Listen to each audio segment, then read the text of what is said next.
সম্পত্তি আত্মসাৎ করতে জীবিত সোলাইমান হোসেন সেলিমকে জুলাই গণঅভ্যুত্থানে শহীদ দেখিয়ে মামলা করার অভিযোগ পাওয়া গেছে। আপন বড় ভাই গোলাম মোস্তফা ছোট ভাইয়ের সঙ্গে এই ঘটনা ঘটিয়েছে বলে জানিয়েছে পুলিশ। এ নিয়ে আরো জানবো, ময়মনসিংহ থেকে যোগ দিচ্ছেন সহকর্মী আবু সালে মুসা।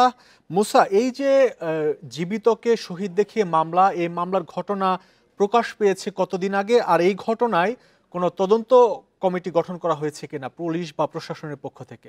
দেখুন, 5ই আগস্ট যে আন্দোলন, যেটাকে জুলাই আন্দোলন বলা হয়, সেই আন্দোলনে নিহত দেখিয়ে কিন্তু এই মামলাটি করা হয়। সেলিমকে মৃত দেখিয়ে গত 3 আগস্ট তাকে মৃত দেখিয়ে যাত্রাবাড়ী থানায় কিন্তু মামলাটি দায়ের করা হয়। আসলে মূলত সেলিমের বাবার 4 ছেলে ছিল এবং তাদের যে সহায় সম্পদ ছিল, সেই সহায় সম্পদ নিয়ে কিন্তু তাদের এই বিরোধের সূত্রপাত বলে আমরা জানতে পেরেছি। এবং গত বছরের 30 আগস্ট যাত্রাবাড়ী থানায় এই মামলাটি করা হয়। সেখানে কিন্তু সাবেক প্রধানমন্ত্রী শেখ হাসিনা, স্বরাষ্ট্রমন্ত্রী সহ আরো অনেক আসামি করে কিন্তু সেই মামলাটি দায়ের করা হয়। বর্তমানে কিন্তু সেই মামলাটি ডিবি তদন্ত করছে এবং বিষয়টি প্রকাশ এলাকায় জানাজানি হয়ে যাওয়ার পর কিন্তু আসলে প্রশাসনের টনক নড়ে। এই মামলার যে তদন্তকারী কর্মকর্তা আছে, তিনি কিন্তু এই বিষয়ে কিন্তু আদালতে আবেদন করেছেন এবং আদালত সেই আবেদনের প্রেক্ষিতে কিন্তু ডিএনএ পরীক্ষার এবং ওই সেলিম যাকে মৃত দেখিয়ে এই মামলাটি করা হয়েছে, সেই সেলিমের ভাইদের ডিএনএ পরীক্ষার মাধ্যমে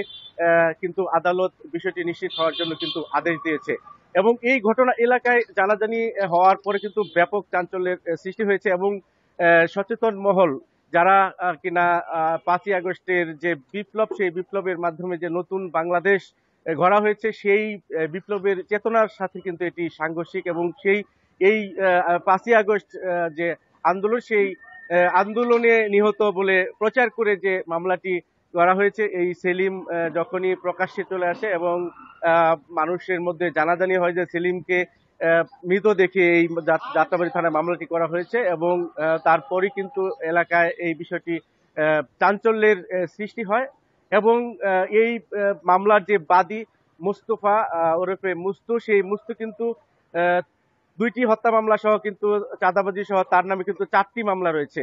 এবং তিনি ঢাকায় পলাতক, বহু বছর যাবৎ কিন্তু এলাকায় তিনি আসেন না বলে এলাকার মানুষজন আমাদেরকে জানিয়েছেন। এবং তার যে পরিকল্পনাটি ছিল যে এই হত্যা মামলাটি করা হয়েছে এই উদ্দেশ্যে, পরবর্তীতে সেলিমকে তারা হত্যা করবে এবং তারা আগেই তাকে মৃত দেখিয়ে মামলা করেছিল এবং তার যে সম্পত্তি রয়েছে, সেই সম্পত্তি আত্মসাৎ করার উদ্দেশ্যে কিন্তু এই ঘটনাটি কিন্তু ঘটেছে বলে এলাকার মানুষজন আমাদেরকে বলেছে। এবং সেলিমের কিন্তু কোনো ছেলে সন্তান নেই, সেলিমের 2টি মেয়ে সন্তান রয়েছে এবং তার যে বাকি যে 3 ভাই রয়েছে, তাদের মধ্যে জমি নিয়ে যে বিরোধ, সেই বিরোধটি কিন্তু অনেকদিন যাবতীয় কিন্তু চলে আসছে বলে এলাকার মানুষজন আমাদেরকে জানিয়েছেন। এবং সর্বশেষ এই ঘটনাটি কিন্তু তুলপাড় সৃষ্টি হয়েছে এবং সাধারণ সচেতন মানুষজন এই ঘটনাটাকে সুষ্ঠু তদন্তের মাধ্যমে আসলে যারা জুলাই আন্দোলনকে অন্য খাতে প্রবাহিত করার চেষ্টা করেছে, তাদেরকে যেন আইনের আওতায় এনে শাস্তির আওতায় আনা হয়, সেই দাবি কিন্তু এলাকার মানুষজন কিন্তু করেছেন। এবং জীবিত ভাইকে জুলাই আন্দোলনে শহীদ দেখিয়ে হত্যা মামলা দায়ের করা হয়েছে, এই ঘটনা জানাচ্ছিলেন সহকর্মী আবু সালে মুসা, ময়মনসিংহ থেকে জানাচ্ছিলেন।